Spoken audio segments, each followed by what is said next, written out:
Eu sou a doutora Giovanna Carpentieri, eu sou médica endocrinologista e eu vim aqui hoje falar para vocês sobre a vitamina B12.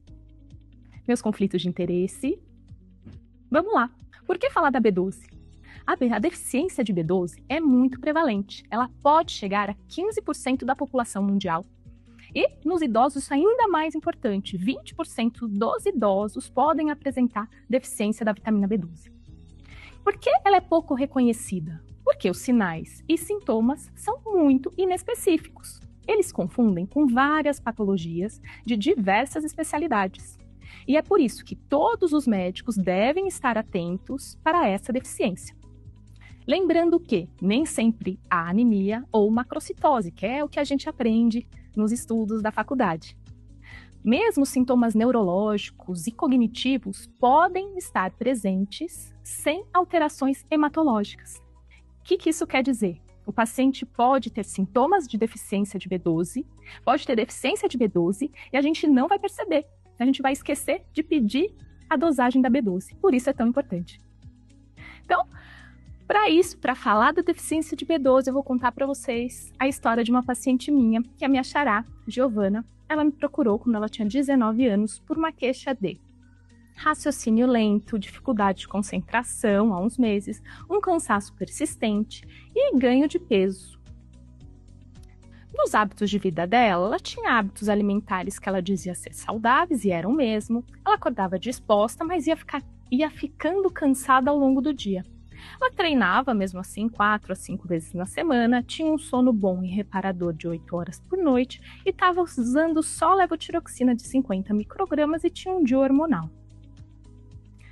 De antecedentes, essa paciente tinha tiroidite de Hashimoto desde os 12 anos, uma asma, rinite alérgica na infância, o diagnóstico de uma anemia ferropriva já tratada e uma constipação crônica que permanecia até hoje com episódios de diarreia esporádicos. De exame físico, uma pressão arterial de 11/7, uma frequência cardíaca normal, um IMC de 25,4 com o abdômen discretamente distendido. Os resultados dos exames dela, uma hemoglobina com hematócrito normais, um VCM no limite superior, um RDW um pouco aumentado, função tiroidiana completamente normal, então isso quer dizer, Hashimoto com pura de 50 parece que estava ok, uma vitamina D um pouco mais baixa de 19, uma ferritina mais baixa de 25, com um índice de saturação de transferrina baixo de 16%, uma B12 de 192 e um ácido fólico baixo de 2,5. Então, aqui como a gente está falando de B12, vamos pensar no porquê que essa vitamina B12 está baixa. Então, vamos falar como é que acontece a absorção da vitamina B12. Então, a vitamina B12 vem junto com a proteína da dieta, chega no estômago e ela vai precisar do ácido do estômago e da pepsina para desgrudar da proteína e se ligar à aptocorrina, que veio lá da saliva. Aí, ela vai até o duodeno, a gente vai precisar das enzimas pancreáticas e essa B12 vai se livrar da aptocorrina e vai se ligar ao fator intrínseco. Se ligando ao fator intrínseco, ela vai lá para o duodeno, onde a B12 vai entrar na célula a partir da recepção do complexo B12 fator intrínseco. Dentro da célula, lá no citoplasma, a B12 vai ser um cofator da transformação da homocisteína em metionina e dentro da mitocôndria de metilmalonil-CoA em succinil-CoA. Por que isso é importante? Porque a gente consegue, pela dosagem do ácido metilmalônico, se tiver aumentado, a gente vai ter déficit de B12. E se a homocisteína tiver aumentada, a gente pode ter déficit tanto de B12 como de ácido fólico. Pode representar os dois tipos de deficiência. Então, pensando nisso, lembra que eu falei, a gente precisa da aptocorrina, que vem da saliva, a gente precisa do ácido clorídrico, a gente precisa do estômago, a gente precisa de enzima pancreática, a gente precisa do fator intrínseco. Tudo isso, vamos pensar, que paciente que precisa de atenção? Primeiro, os pacientes que têm baixa ingesta, então que não tem nem a proteína ligando lá na B12. Vegetarianos estritos, veganos, pacientes com transtornos alimentares, pacientes em tratamento para perda de peso, que estão ingerindo menos proteína do que estão conseguindo ingerir menos, né, do que precisam. Pacientes com alcoolismo, Depois, vamos pensar lá no estômago, no intestino. Paciente com alteração de absorção. Então, não tenho nem o estômago bom, nem duodeno, enfim, nem intestino lá no ilho para absorver. Então, paciente com gastrite atrófica, seja por H. pylori, seja por autoimune, né, o quadro de anemia perniciosa. Paciente com doença celíaca, com doença inflamatória intestinal, doença de Crohn, por exemplo. Paciente com SIBO, supercrescimento bacteriano. Paciente com insuficiência pancreática exócrina, parasitose intestinal, que sofreu uma gastrectomia ou uma ressecção ileal ou mesmo cirurgia bariátrica, que é um paciente mais fácil da gente pensar. Ou paciente que usam alguns medicamentos que interferem na absorção de B12. Daí a gente tem metformina, inibidores de bomba de prótons, bloqueadores H2, óxido nitroso lá do consultório do dentista ou do dermatologista, anticonvulsivantes e antibiótico-terapia prolongada. E outros pacientes que a gente consegue achar várias causas para deficiência. Por exemplo, idosos. Baixa ingesta, alteração de absorção, uso de medicamentos, eles se encaixam em várias situações. Obesos, eles têm uma inflamação crônica, muitas vezes uma baixa ingesta, porque os alimentos são ricos em proteínas, são menos palatáveis. Então, eles podem ter SIBO, enfim. Gestantes e lactantes também têm alta demanda de B12. Muitas vezes não é suficiente o que eles conseguem pela dieta, pela absorção de cada um. Vamos voltar para o caso? Então, vamos ver os resultados dos exames dela agora. A gente viu que a B12 que é importante, né? Que era mais de 192. Será que é uma deficiência alimentar? Uma anemia perniciosa? Má absorção? Vamos lá. Então, a gente tem antifator intrínseco e anticélula parietal negativos, mas a gente tem antitransglutaminase, IgA, e anti-endomísio, IgA, positivos. Então, o que essa paciente tem? Tem doença celíaca, que é uma das causas lá que eu comentei. Ela foi para endoscopia digestiva, que confirmou o diagnóstico, né, de uma enteropatia por sensibilidade ao glúten e deu um MASH tipo 3B. E vamos lá. Vamos falar realmente dos sintomas e o impacto do diagnóstico tardio. Porque essa paciente não chamava muito atenção, né? Cansaço, um raciocínio lento.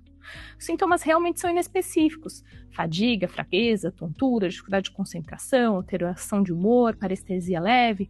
Se tiver sintoma cognitivo, déficit de memória, lentificação cognitiva, irritabilidade, alteração de humor, mesmo uma demência que pode ser reversível, né, no caso da deficiência de B12, sintomas neurológicos, parestesias, os pacientes chamam, isso percebe bastante, mesmo com B12 nem tão deficiente, já tem às vezes parestesia, neuropatia periférica, perda de sensibilidade vibratória, alteração de marcha em casos mais graves, né?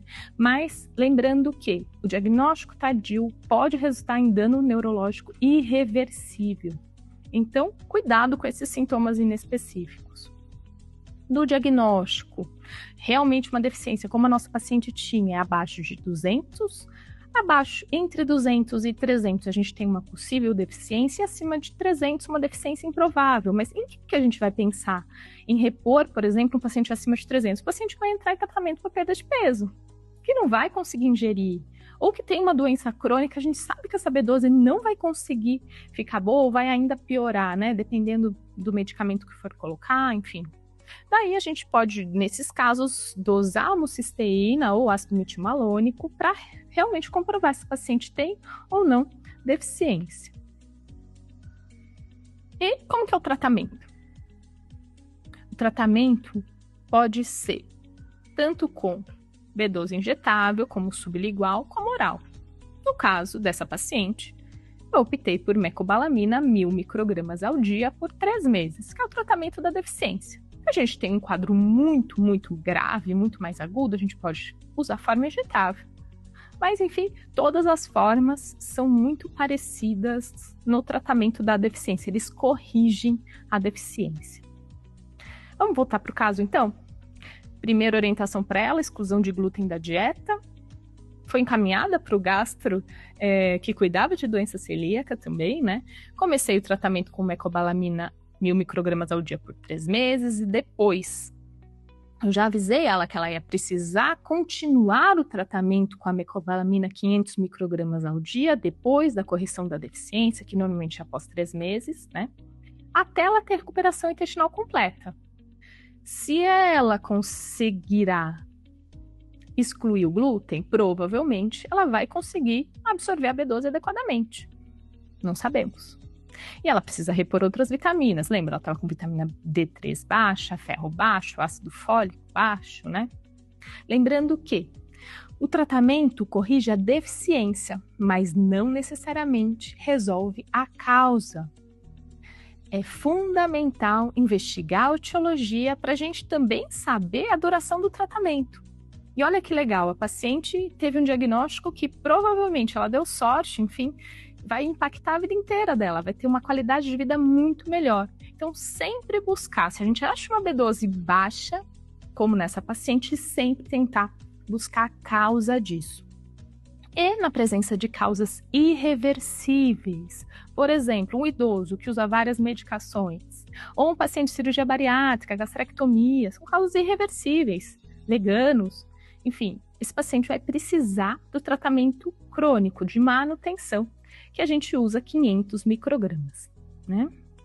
Então, só lembrando, após os níveis séricos de B12 atingirem níveis normais, vamos manter, nesse caso, o tratamento crônico, porque é uma doença crônica que ainda não foi estabilizada. A gente vai manter mecobalamina de 500 microgramas todos os dias. E a gente pode fazer a dosagem. No começo do tratamento a cada 3 meses, depois anual. E o que poderia ter sido perdido se a vitamina B12 não tivesse sido dosada? Se o foco permanecesse só no tratamento da tireoide, que estava estável? Como você conduziria esse caso? É isso. Obrigada. Boa discussão.